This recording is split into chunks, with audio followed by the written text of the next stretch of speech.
When you need mealtime inspiration, it's worth shopping Kroger for thousands of appetizing ingredients that inspire countless mouth-watering meals. And no matter what tasty choice you make, you'll enjoy our everyday low prices. Plus, extra ways to save, like digital coupons worth over $600 each week and up to $1 off per gallon at the pump with points. So you can get big flavors and big savings. Kroger, fresh for everyone. Fuel restrictions apply. Skip the waiting room. TireRack.com now offers convenient mobile tire installation in select areas. Simply shop TireRack.com for your next set of tires, and at checkout, choose Tire Rack Mobile Tire Installation. An expertly trained technician will arrive with your tires and install them on site, at home, at the office, wherever you are. You'll spend less time waiting and more time doing the things you enjoy. TireRack.com, the way tire buying should be. Glad ForceFlex Max Strength now has bags with a 2 times stronger top for over-the-top strength. Like the kind of over-the-top strength you need when Bill breaks your bowl of buffalo chicken dip. Glad ForceFlex Max Strength. Strong enough for all of life's garbage. 2 times stronger top versus 13-gallon ForceFlex bags. This is Tim Beck, head coach of Coastal Carolina Chanticleers. Shout out to the FunBelt podcast. If you didn't know before, now you know why they call this the FunBelt. Very excited about the Sun Belt. You know, while other conferences have been breaking up, our conference has become stronger. The state of Sun Belt football is the strongest in our history. I saw Fun Belt Conference, and I'm like, I don't know what this is, but I got to join the show. This sounds a lot of fun.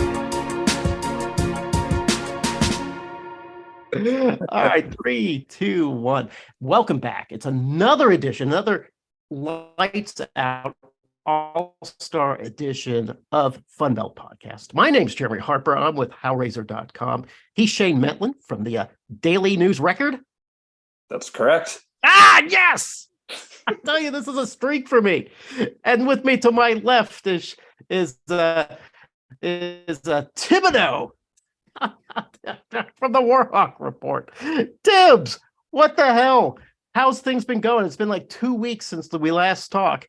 And what has happened since?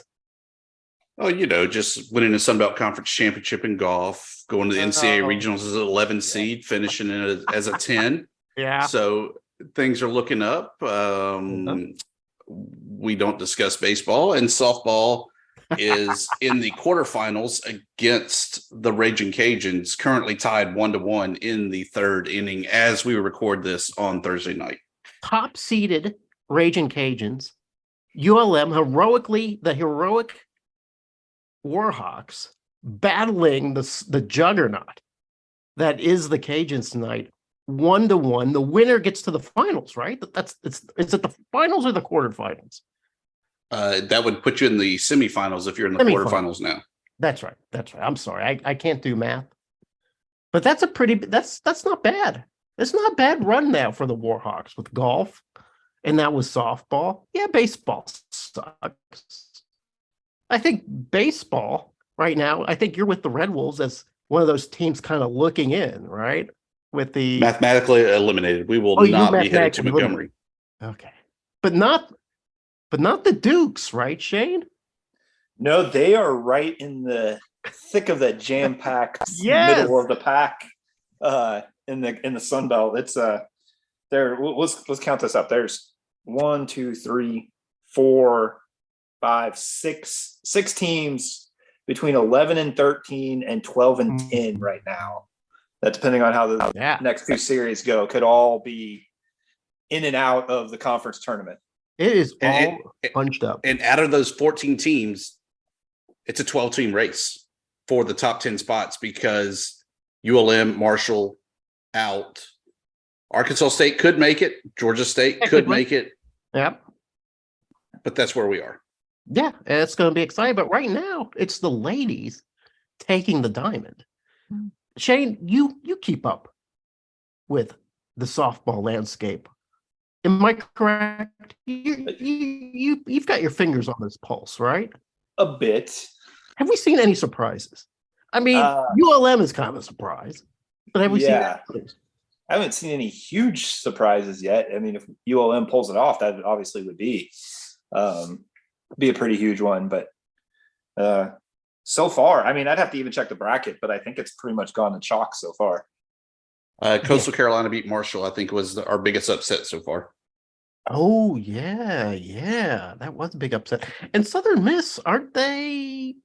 Are they in it still? I don't think Southern Miss is in it anymore, right? Who beat Southern Miss? They lost first round to Coastal.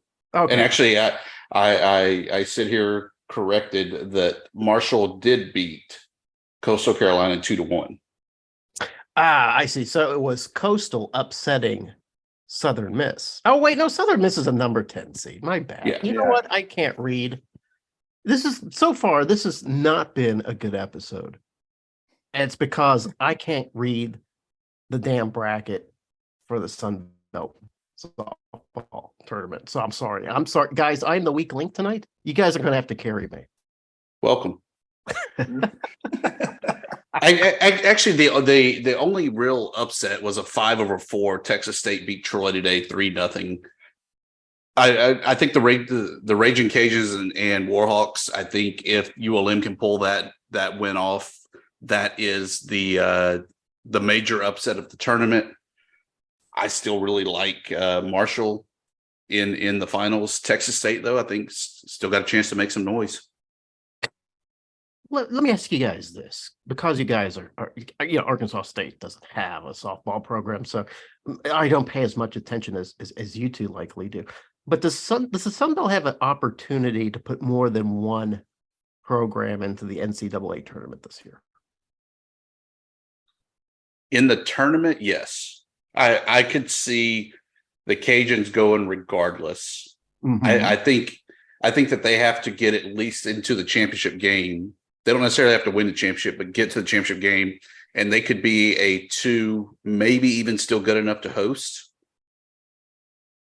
And then I think Texas State still has a chance to get in, but they would have to get past the Cajuns to get to the championship game and probably win it all to be able to make it in.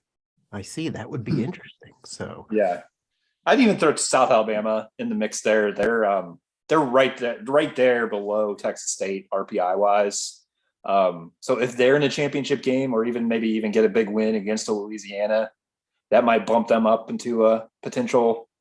I guess if they beat Louisiana, they're probably getting the automatic bid. I have to recheck the bracket, but I think it's those 3 teams are probably the ones that maybe have a chance to get in, even if they don't win it. So the semifinals, that's tomorrow. Games starting at 4:00 and 7:00. And then the championship Saturday. You guys going to be watching on Saturday? Depends on who it is. I mean, obviously, if the Warhawks are there, I would take it in. If Viva La Boobcats are there, I'd probably take that in as well. Throughout the option of possibly going to Lafayette for that championship game, but nothing official yet. I think I'm going to try to watch it. I'm going to have some family over. It's Mother's Day weekend, so I'm having like the mother-in-law over, and that's always a wrinkle because you never know when you're going to be like grabbed to go like antique shopping, or maybe for a brunch, or maybe you just want to get out of the house and maybe mow the grass. So I don't know when I'll be able to catch this game. I hope to catch the game. Shane, you're going to watch the game. You're a reporter, right? This is your business. Yeah, but I might be coaching some of my kids' activities Saturday. So I'm not sure how much time I'll get to watch anything on TV. Shane, what do you coach? Lacrosse. Oh, yeah. Women's lacrosse? Is it girls. Yeah. Well, I'm sort of involved with the young kids where it's co-ed. Kind of a mixture of boys and girls rules, and then more involved with some middle school girls who are kind of learning the women's rules and everything. So it's interesting. You know what I was talking about? I'm talking about watching the softball game. My youngest son is competing in the state championship for lacrosse. There you go. In Arkansas. So we're playing on Saturday, semifinals. And then if we win, it's the finals on Sunday. So we're pretty excited. But, man, I can tell you what, Shane, I've been watching lacrosse now for 6 years, maybe 7 years. And I still don't fully understand the game. I am still, kind of learning. and trying to figure it out. But I do love watching it. I love watching the game. It's outstanding. Thibs, have you ever coached like a kids or youth program? Coach soccer, baseball, basketball. Mm-hmm. Now, were you good at those things? Were you a good coach? Depends on who you ask. I had lofty expectations and mentality of try. If you try, you're better than half of the kids out here already. Ooh, that's a good philosophy. I like that. You know, I got pressed into coaching like 7-year-old soccer. Maybe it was 6-year-old soccer. I don't know how it happened. I know nothing about soccer. What I know about lacrosse is like a million times more than I know about soccer. So it gives you an idea. And I think at the end of it, I had half the parents that just hated my guts because I didn't really teach the kids anything. We go out to practice, we're just kind of smacking the ball around. I didn't know the rules. I didn't know anything. So I gained a huge respect for guys like you, Thibs, and guys like you, Shane, who take time out of your schedules to undertake that big responsibility, because it's not the kids that are the pains in the ass. It's always the parents. For sure. Shane, I don't know if you've endured the parents or not, but it can be rough. Yeah, not yet. Not in this. I've coached when I was younger and didn't even have kids yet. I was still in high school. I coached like coach pitch baseball. Volunteered to do that. That was where you got some rough parents, but lacrosse is so new around here that the parents maybe don't even know enough to like get on the coaches, like, to be perfectly honest with you. And we've got just enough to play, so like it's not like they're begging for playing time. They're begging to come out sometimes, like instead of the opposite. So coach, I need a breather. Yeah. So you don't have the parent coming down. My son needs to be the captain. Or here I've drawn up some defensive schemes for you to try. None of that. No, give it a couple of years maybe when this program takes off, and we'll see. Well, what's funny about lacrosse in Arkansas? I say we're in the championships. There's only really about 8 viable lacrosse programs in the entire state of Arkansas. So 4 have made it into the finals, and one of it is our program. But it's kind of nice that you can see the sport growing, and it's growing to the point where the parents are becoming more and more obnoxious. Like when I first started watching, everybody's just happy to be there. Kind of like how you're saying, oh, we don't know enough to be angry about anything. Now you got parents kind of getting onto the refs. Now we've got parents kind of griping about where their son lives in the orbit of the team. Just all these things. You can see it growing. It's almost like that's part of the maturation of a program, is you go from just happen to be there to now, all right, now all these parents are complete assholes about it. Yeah. It's kind of crazy around here because it's there's college lacrosse, but there's not high school lacrosse around here. And it's other than some of these like little clubs and stuff, and it's within my house, within 45-minute drive of my house, there's I think 4 college coaches that are like just shoo-ins to make the Hall of Fame when they're done. And yet like people like watching their kids play like have no idea like what the game is at this point. It's really kind of a crossroads as far as like getting the sport going down here. I'm a little surprised. I figured out east like everybody's playing lacrosse. It's in the like the suburbs and the cities and stuff, but here in the mountains, in the rural farmlands, it's it's kind of taken off, but it's an effort to kind of get people playing the game here. Thibs, when you were growing up, when you were a high school kid, where did soccer lie in the spectrum of high school sports? It was fairly big because Auburn, definitely had a big international draw. And so there was a lot more presence of it than most people would have experienced, especially in Memphis. Well, I grew up in Arkansas. Oh, well, even worse. Yes, and the present that actually Memphis has a pretty good soccer community. Arkansas, where I grew up, like if I had said I played soccer, it would be like, oh, I do like log rolling or something. It was like that exotic. Nobody did soccer. And that was like a mystery. Now everybody does soccer. So it's kind of interesting to watch that evolve too. But we're getting way off the Sun Belt, guys. And it's my fault. Once again, I am the weak link. I'm the guy dragging us away from the agenda. Dusty, you're supposed to be the guy that keeps us on track. You're like the glue. You're the super glue that prevents us from falling off the table. And here we are, scattered on the ground like Legos, and we're just stepping all over them. Come on, Thibs, help us get back on track. Men's basketball schedule starting to take shape. Oh, interesting. The Auburn Tigers with Bruce Pearl will host a pair of Sun Belt Conference opponents. Actually, Auburn will go to Appalachian State. And no kidding. They will go to Hotlanta to face Georgia State.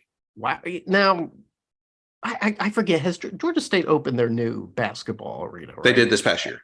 Yeah. So it's not like an inaugural thing where they're kicking it off that way. Okay. All right. Well, that's really cool. That's pretty sharp. I'm looking forward. I think the bigger games to kind of circle. Yep. The Raging Cajuns. Ooh. They're going to have a home with McNeese, okay. who now has Will Wade, the former LSU coach. All right. They go to Louisiana Tech. Your arch enemy. The arch enemy. And so I think that those games are important because that's really going to set the precedent for how good this team is, because Will Wade's out recruiting his ass off to get this Cowboys team back up and running. Right. So we're going to see pretty early on just how good these Raging Cajuns are. All right. Well, good. I'm looking forward to see. I think we're all looking forward. Shane made us feel like Sunbelt basketball was just about to break from its cocoon. Didn't Shane make us feel that way, Thibs? He does. But speaking of which, his Dukes playing a pretty good mid-major schedule there. All right, lay it on. They go to Hampton. Okay. They have Coppin State, Buffalo, Howard, and at Long Island. Okay. No Queens this year? I don't think so. Yeah. Well, I don't know. They're still working on their schedule quite a bit, so we'll see. Okay. I'm really looking forward to the Sunbelt MAC Challenge. I think that has potential to be. Is that this year? That's happening this year. That begins. Right? Yeah. I am looking forward to that too. You know, I didn't necessarily want to play the MAC, but I'm actually getting really gung ho for playing the MAC. They play really good basketball. Yeah. You know, the MAC kind of gets like they're secretly good at football. They're secretly good at basketball. Now I'm worried that the MAC is going to kick our ass. Is the MAC going to kick our ass, Shane? I don't think so. I mean, we'll see where everybody ends up after the portal settles down. But I mean, I look at that too as, you know, the Marshalls, the JMUs, the South Alabamas, they didn't get into the NIT last year. Yeah.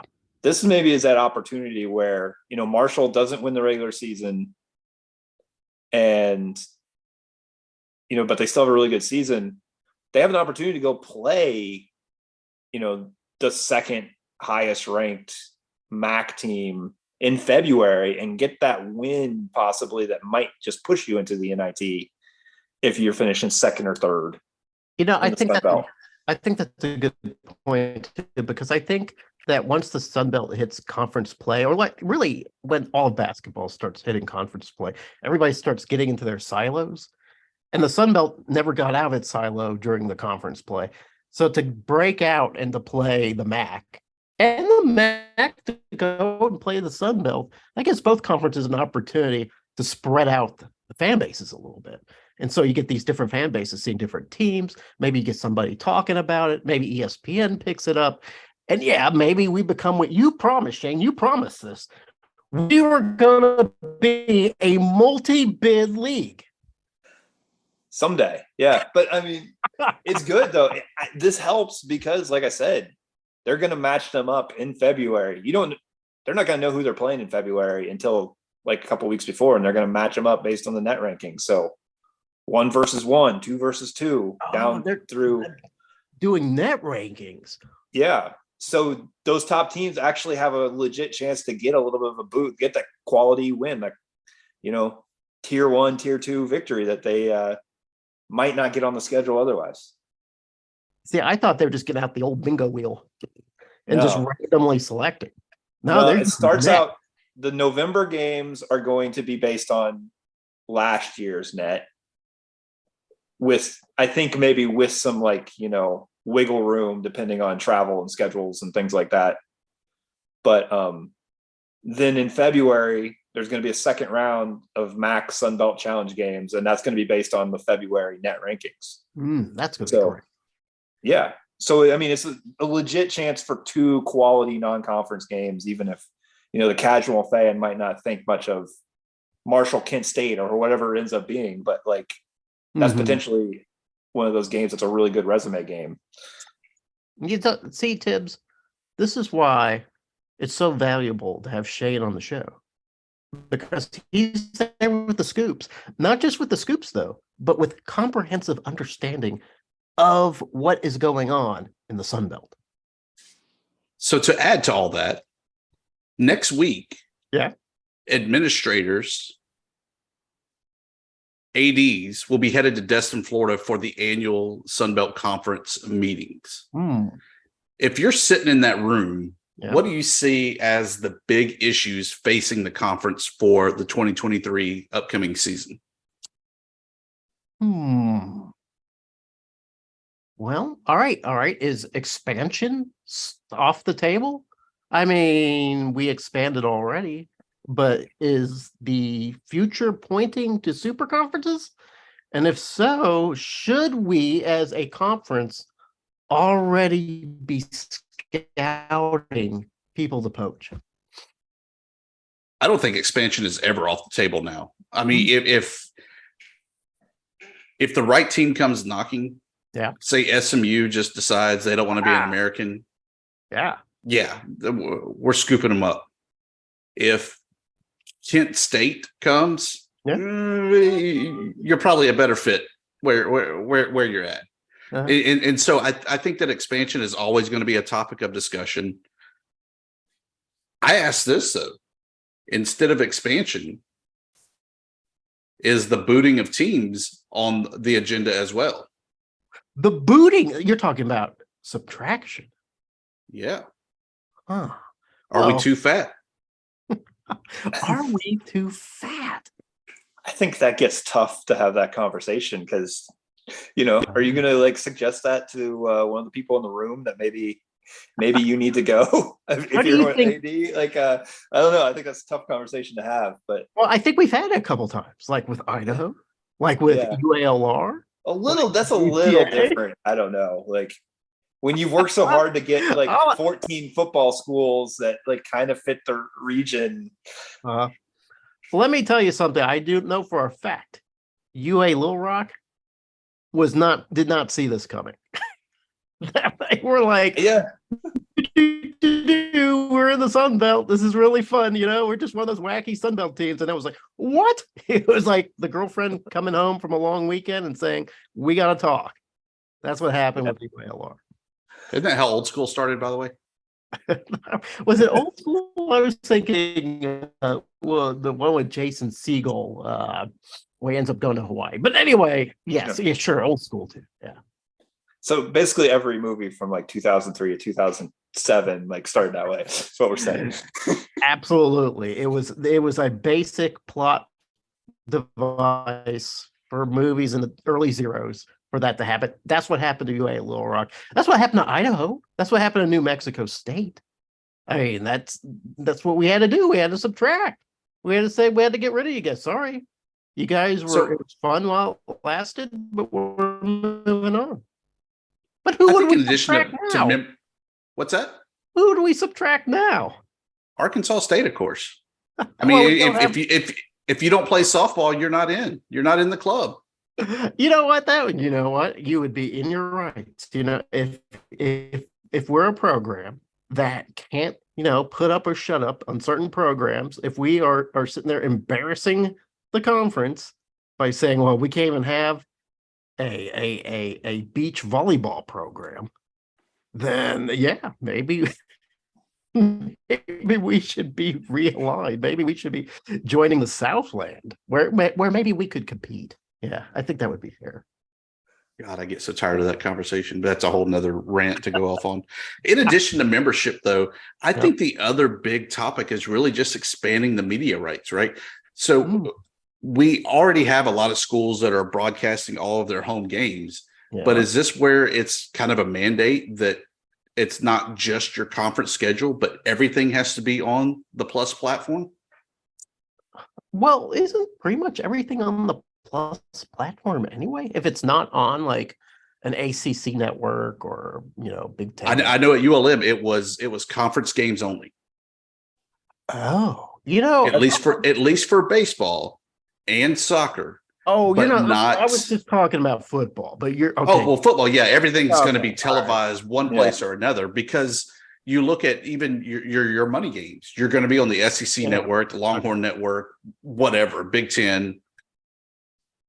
There were some football games this year for the Sun Belt. I can't remember which teams that, like Georgia State or somebody was in like a couple games where they weren't broadcast anywhere and you couldn't figure out why.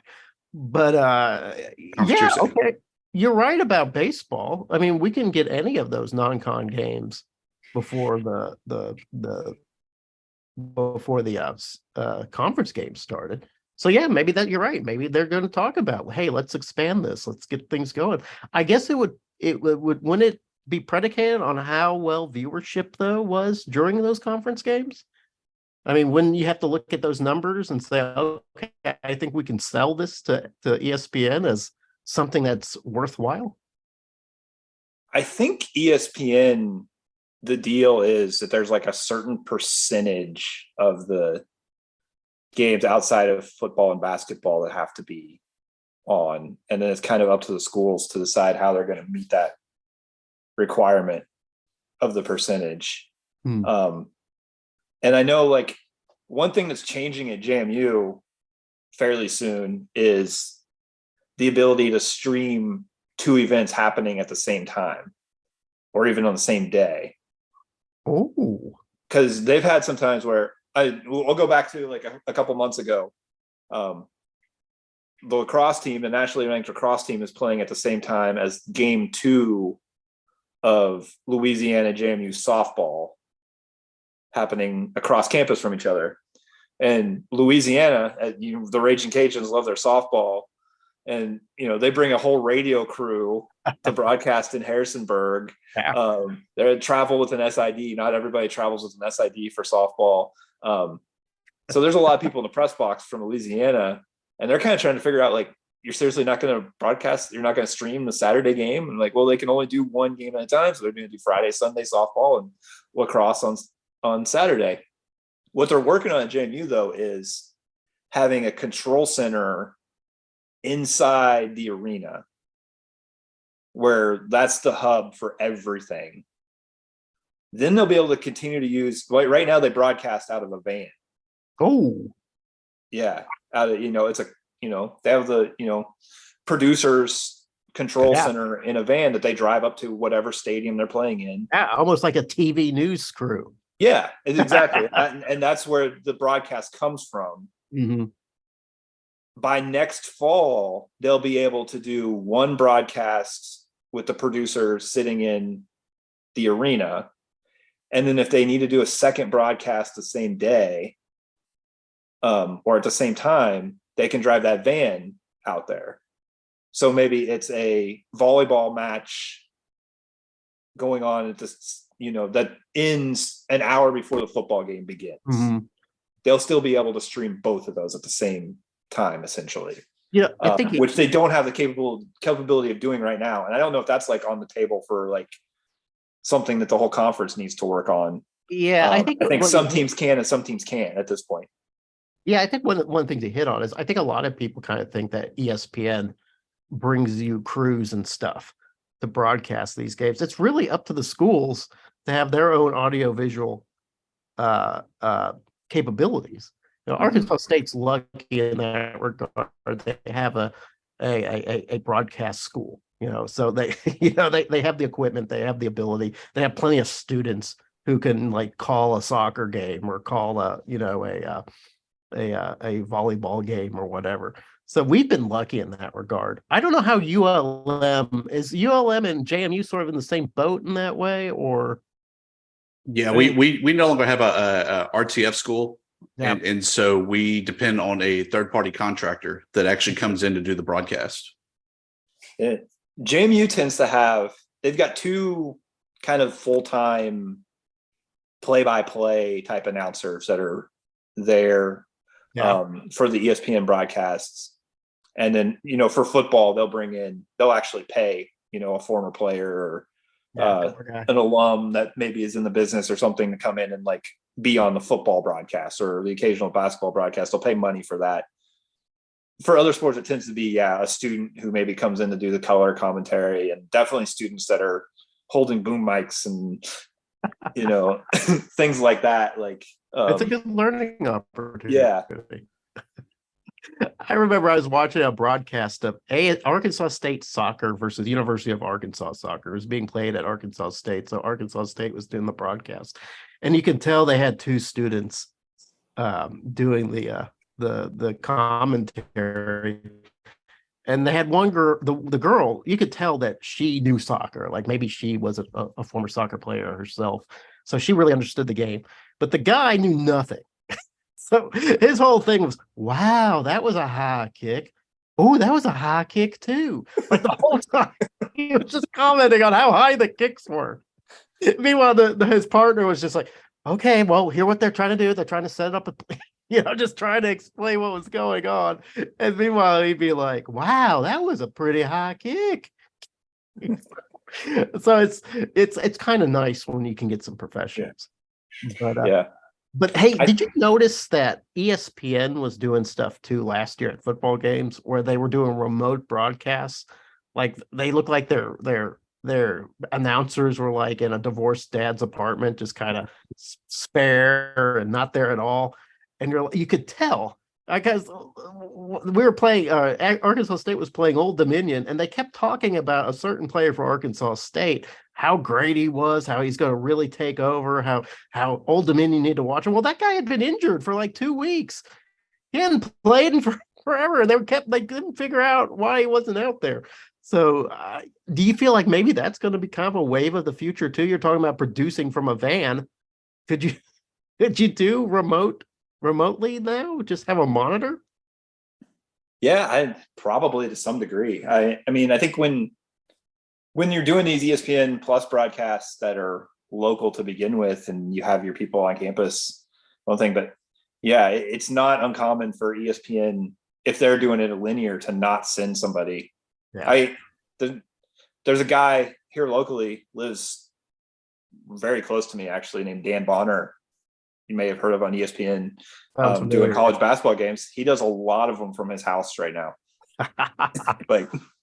Yeah. So, I mean, you're not supposed to know. Yeah. I mean, he's a former Virginia basketball star. And I mean, he's got a studio in his house basically where they don't send him to Wichita State or whatever to broadcast that game. It's what? That's horrible. I hate that. Because I know it's tough, but yeah, because you're just seeing this. They're just seeing the same things you are, and you're like, well, yeah, I can get that.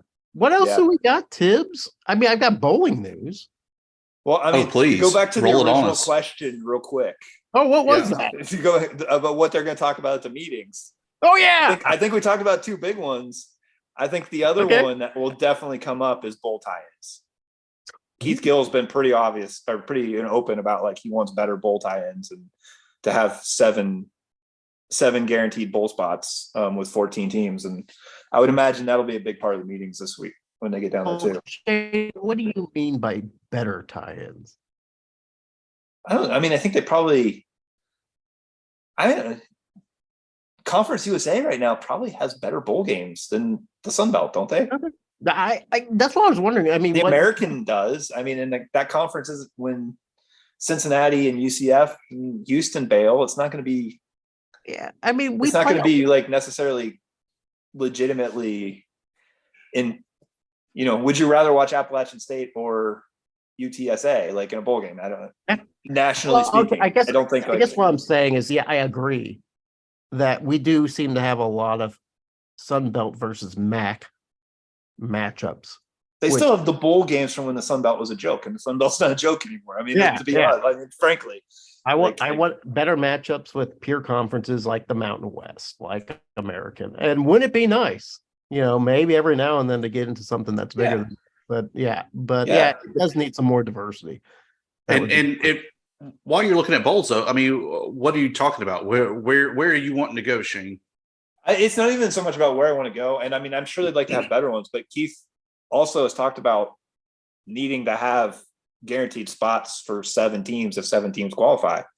He wants it for half the conference to be able to go to a bowl game if they win 6 games. And I think that even just getting like the 6th and 7th guaranteed spots is a big deal. And then if you could get to where you're playing a couple more against the American and the Mountain West, that's great too. Well, we know that if any guy can do it, it's Keith Gill, which Keith Gill wasn't always my favorite guy. I thought he was too quiet. I thought he was sort of almost like an absentee commissioner. I didn't realize how deep behind the scenes he really was. So I have every faith, every confidence that Keith Gill can do that for us. He does. I worry, and maybe I'm a little biased, and somebody will call me out, I'm sure. I don't want the Independence Bowl to be one of our bowl tie-ins. I don't think that that's a destination that would really excite the fan bases or really excite the teams to go to Shreveport, Louisiana. Yeah. I would much rather have the First Responders Bowl that is in Dallas or Fort Worth. I would much rather have the Frisco Bowl in Frisco, Texas, or one of those type, even the Sun Bowl, or whatever it is now out in El Paso. Here's another thing too, is that, I'm based in Arkansas, so we don't have like bowl games in Arkansas. So it must be a huge bummer to be like the Cajuns, and then they end up like at the New Orleans Bowl. It's like, oh, okay, we're just gonna go down the street. That's great. Or like the bowl games that are in near Conway at Myrtle Beach. That must be a real bummer if if the Chanticleers get that. So it would be nice to have a little more Tony locations, right? Why doesn't Little Rock have a bowl game? They've got a stadium. Like the weather's good in December, right? Like I'll give you 100% reason why. Okay. It's the Arkansas Razorbacks. So, okay, get this. So several years ago, there was a big push for Little Rock to get a bowl game because they have the stadium, War Memorial Stadium, where University of Arkansas plays about once a year. It's a big stadium. And they used to play half their games every year back when Fayetteville was backwater. They would come down to Little Rock to play about half their games. So it's a good stadium. And there are plenty of hotels and infrastructure to host a bowl game. It just seemed obvious. All these smaller bowls, I mean, Birmingham and all these other places are getting bowl games. We should do this. So we had this big push, and it was going along great. And it was like, it was almost like we just need to sign the contract with ESPN and get it done. Then this columnist from the Arkansas Democrat Gazette, who's a really big Razorback homer, writes this column about how embarrassing it would be for Little Rock to host a smaller bowl and the stadium wouldn't be full. And it would just be like, it would take the thunder away from the University of Arkansas, that's really the biggest game in town anyway. Why would we want to take any spotlight away from our flagship team to host some sort of second-tier bowl game? And they published that column, and that was it. That killed the whole thing. What What spotlight are you taking away from them on like a random December 17th or whatever? Like they play it on. Like the city is completely empty in December. They would love to fill the hotels. They would love to fill the restaurants. They would love to have a stadium that's 1/4 capacity full, or whatever it is, because it's completely empty at that time. It That's wouldn't make any sense at all. That's like the Shots wanting to boot the Myrtle Bowl out. Yes. Why? Why would you want to do that? It was just crazy. No, I couldn't believe it as it was happening. I was like, what are we doing? It'd be like if Clemson wanted to boot the Myrtle Beach Bowl out. What do they care? I mean, like it's ridiculous. Like it was completely ridiculous. I think that's how the Camellia Bowl ended up being the Camellia Bowl, is that the interest moved that way.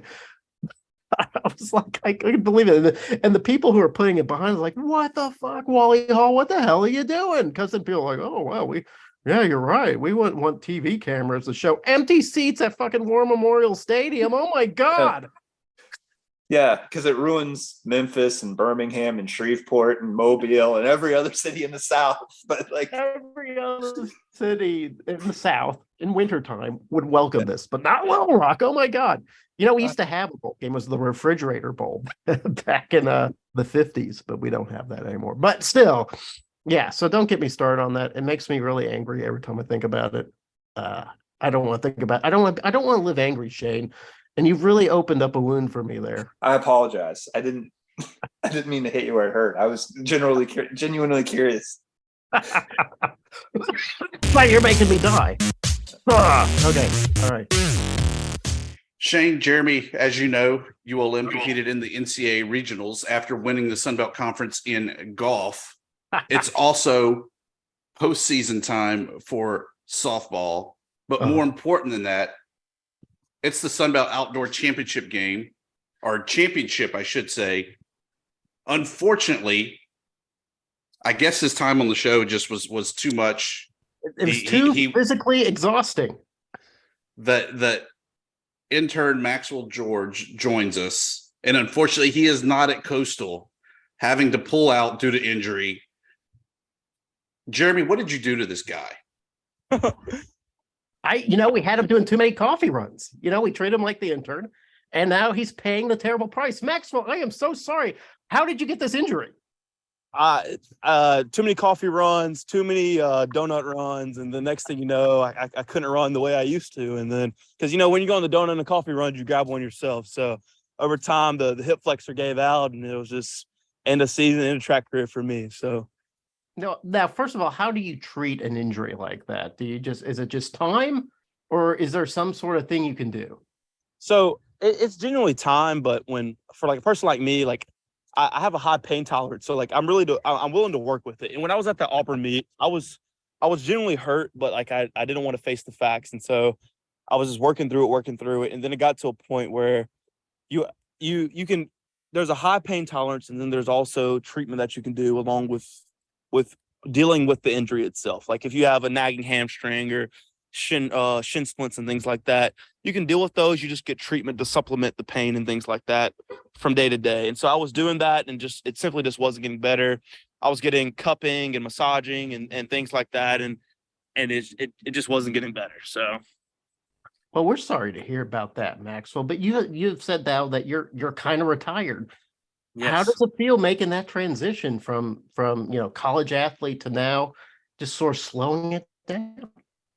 Over the past couple, like I graduate tomorrow, actually. Yeah. Ultimate race.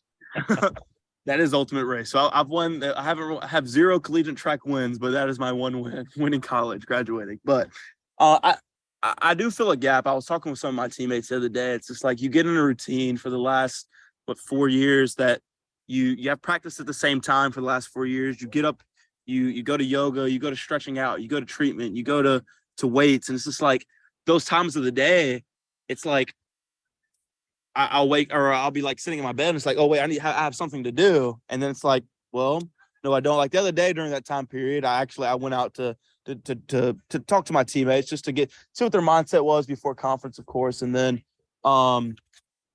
eventually, I mean, like, that's how you just fill that time with kind of just finishing up your semester of school. But it's a weird gap. It's a weird transition. Thankfully, like this didn't happen during my junior year or sophomore year. This happened in my senior year. So I have a new life to enter to and a new chapter to begin. Well, a little bit of advice. It's probably going to be tempting to start slacking off a little bit here, but you're entering the real world in amazing shape. Don't let it go. I made that mistake in my past life, so keep advantage of being an athlete and having that in your pocket as you kind of enter the real world. Maxwell, don't listen to Shay. Here is my advice to you: get fat. Just get put on about 200 pounds. Eat everything you want. Live, man. Now is the time to live. Cheetos, Fritos, Pringles, Ruffles, everything that you've always wanted to eat, it's at your disposal, man. No, someday you're going to be 40 and out of shape, and maybe speaking from experience, and wonder what happened to that guy with no body fat and why I didn't take advantage of those younger days. So I will say over the last 2 weeks, 3 weeks, I have been enjoying myself a little bit, eating a couple more meals than I used to, getting maybe 2 sides instead of 1.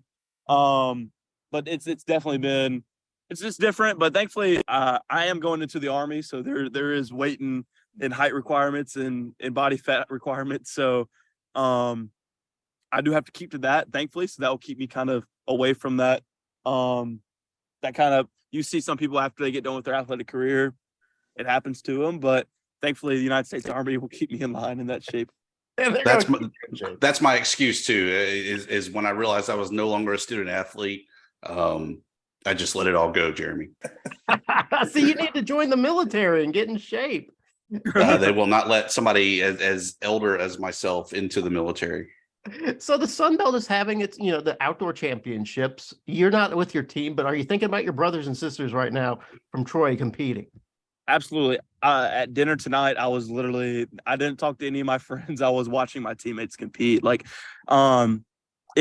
when you've been with those people for so long, especially the past 4 years, and they know who I am on that team, and they know that I might not be the best person athletically and the fastest guy on the team, but I am a leader on that team, and I'm a person that they all come and talk to for advice and things like that. And when those are guys that you've poured into, and guys and girls who you've poured into mentally and spiritually and things like that, it's like you're rooting for them. You're their number one fan. And tomorrow, I'm glad graduation's I'm glad they don't compete in the morning, because I'll have my phone out watching those guys and girls compete, because if I can't be out there competing with them, I'm their biggest fan. And that's how it's been the entire time. And that's how really everybody is. And so it's a two-way street, because they're the same way back to me. They're supportive on, they know I'm not maybe necessarily the best athletically, but they're very supportive on me with the military things and the leadership things I've been able to be successful in as well.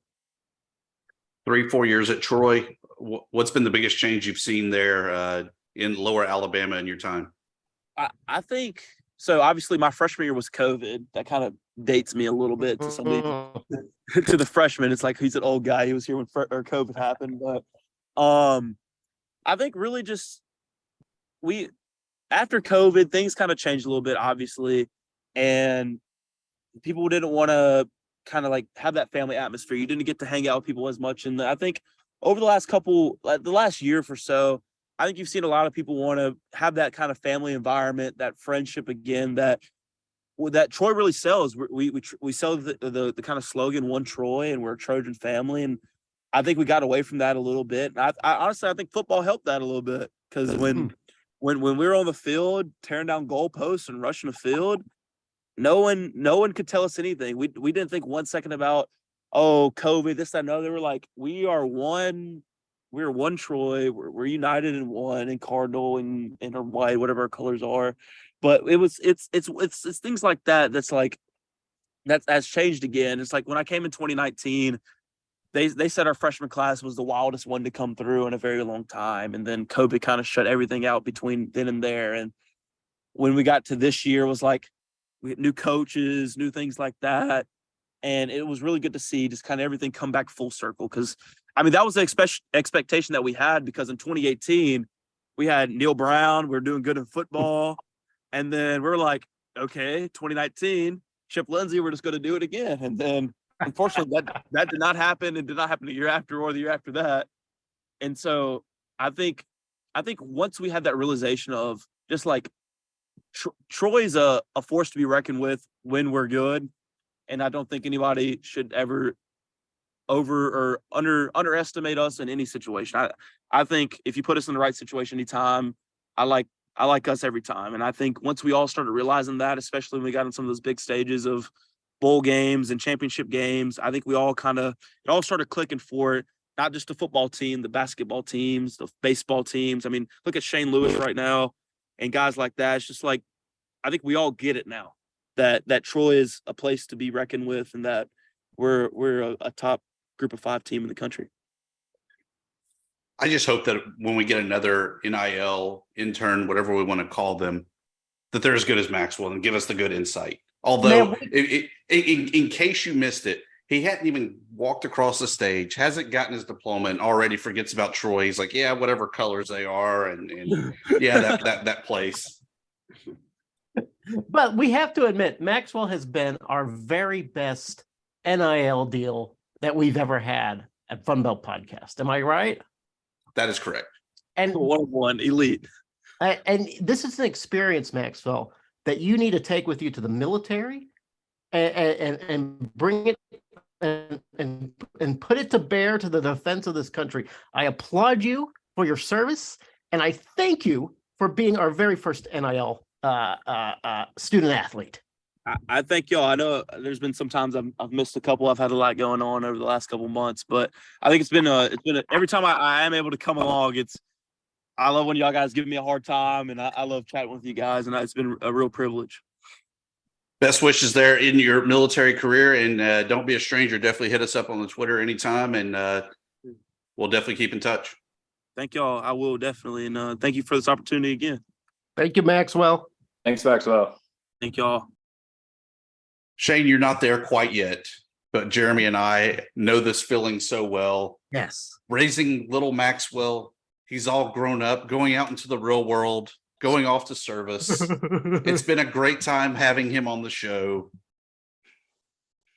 But it's also time for plugs, promos, parting shots. Jeremy, what do you have for us? Yeah, you know what? I was thinking about this Bob Huggins thing. Did you hear about this? Bob Huggins? Yes. Okay. I'm going to tie it in with another thing that came up tonight on Twitter. Somebody had posted something about Ted Lasso, that the season wasn't very good.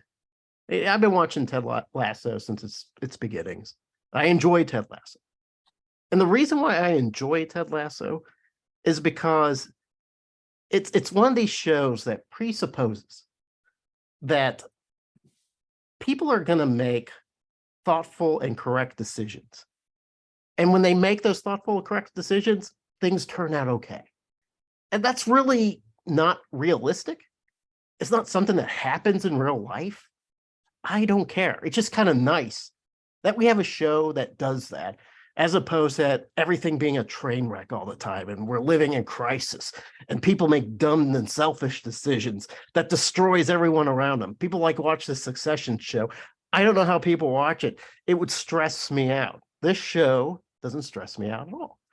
It's just people say, well, it's too far away from real life. I say, I wish real life was too far away from real life. And that brings me back to Bob Huggins. I don't know if you've heard this, what he had said on his little radio show he went on. It was really dumb as a bunch of chuckleheads bringing on Bob Huggins, who's also a chucklehead. They decided to do a little locker room talk. Ha ha ha. Dropped a few, I don't know, a few bad words on a group of people and made some disparaging remarks about Catholic, which is fine. I'm Catholic. I've heard it all. I don't care. It didn't offend me. It was still a little irritating. But then, he talks about another group of people in a very disparaging way. And I'm thinking, Bob Huggins, you're supposed to be a leader of men. People send their sons to you, Bob Huggins, not just to teach them basketball, which you get paid, $3 million, $4 million a year for, not just to teach them basketball, but how to teach boys to become men.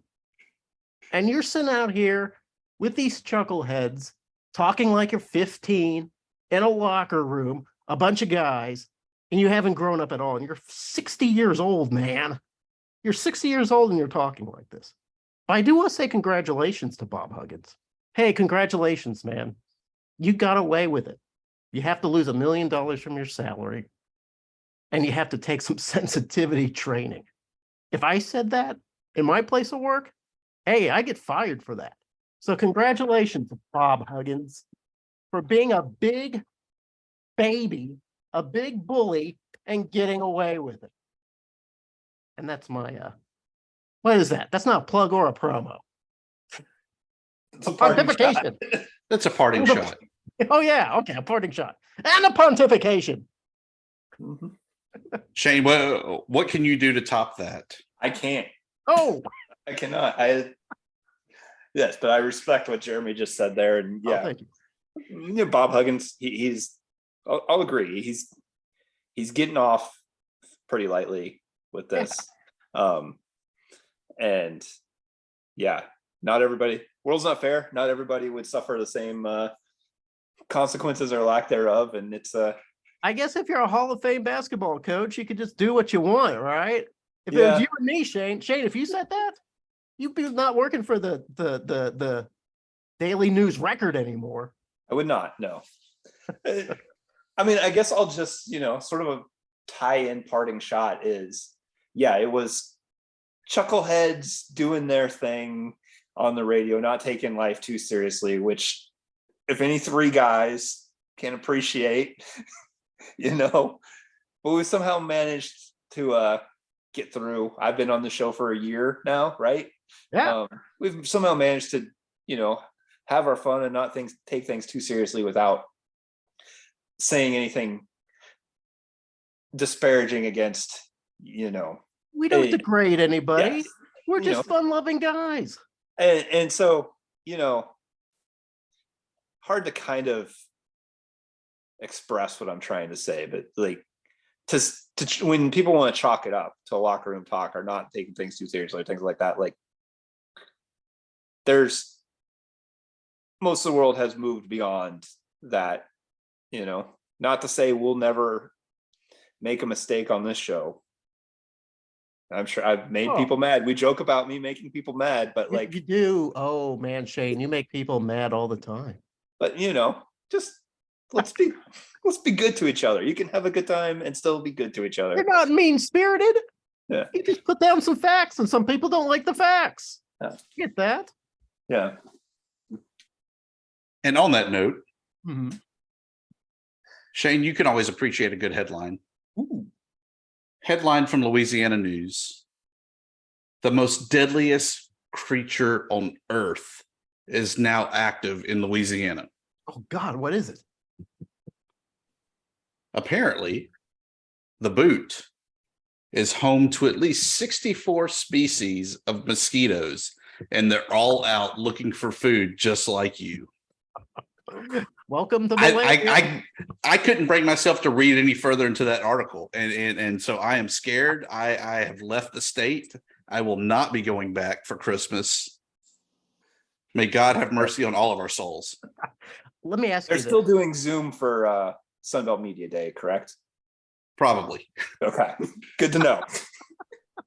Let me ask you this, guys. I think Shane is familiar with this. I'm not sure if Thibs is. Do you know what a house centipede is? I don't know if I want to know. I don't know if I know. Okay.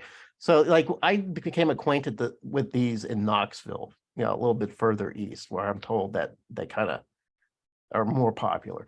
But they've got these long, slender bodies, and then like 100 of these really long, like almost like daddy long legs. And they kind of look like a mustache. So you might see them on the wall or something, like, and they go real fast. And one of the reasons why I left Knoxville was to get away from these things, because they scare the hell out of me. Saw one in my house the other night, pretended I didn't see it, and then had my wife located and kill it. That's why we're proud of you, Jeremy.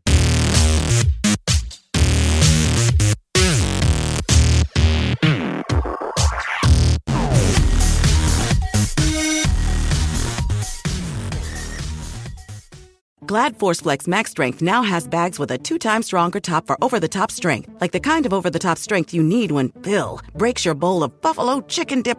Glad Force Flex Max Strength, strong enough for all of life's garbage. 2 times stronger top versus 13-gallon Force Flex bags.